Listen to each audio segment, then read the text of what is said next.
Обвинетата поранешна председателка Татјана Димитровска и актуелната членка на ДКСК Цвета Ристовска се двете поранешни ревизорки кои ставиле свој подпис врз ревизорскиот извештај за СЈО, дознава Телма од неколку извори.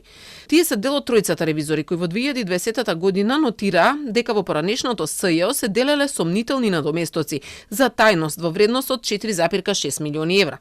Ваквата информација за Телма ја потврди и главниот државен ревизор Максим Ацевски, кој вели дека Ристовска во тоа време била подпредседател, а Татјана ревизор.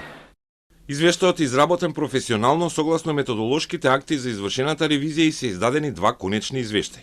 Еден е достапен за целокупната јавност, а друг има класификација за доверливост. И двете поранешни ревизорки потоа беа избрани за дел од антикорупцијската комисија. Димитровска стана председател, а Ристовска член.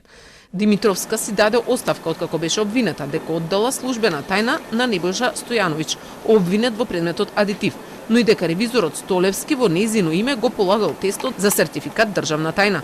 Ристовска пак деновиве е актуелна по тоа што и се отворени два предмети во ДКСК за можен судир на интереси и непријавување на имот на деца. Се работи за фирмите на незините синови, од кои за една Телма објави дека земала партиски пари во предизборни кампањи за маркетинг. За неа пред една година исто така Телма објави дека не виде ништо спорно во дипломата на директорот на АНБ Бојан Христовски од Универзитетот Скопје, каде таа била предавач, а одлучуваше во ДКСК за неговиот случај.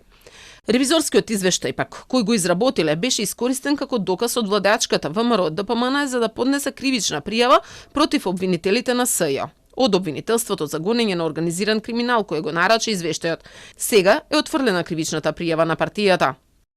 Постапувајќи по конкретниот предмет, имајќи ги предвид битијата на кривичните дела за кои беше поднесена кривичната пријава, јавниот обвинител од ОЈО-ГОК изврши целосна анализа на наводите и доказниот материјал по предметот и ценејќи ги сите докази и факти, кон крајот на месец август минатата година донесе решение за отфрлање на кривичната пријава, бидејќи пријавените дела не се кривични дела, за кои се гони по службена должност. Деновиве извештајот и работата на поранешното СЈО кој ги гонеше поранешните функционери на ВМРО ДПМН повторно ги активираше и партиските штабови. Додека СДСМ обвинува дека целта е да се врати екс-премиерот Груевски, кој е избеган од земјава. ВМРО ДПМН тврди дека СДСМ раководело со СЈО. И ова не е случајна медиумска офанзива, ова е организиран обид да се избрише одговорноста за криминалот на поранешната власт и да се представи бегалецот Груевски како жртва.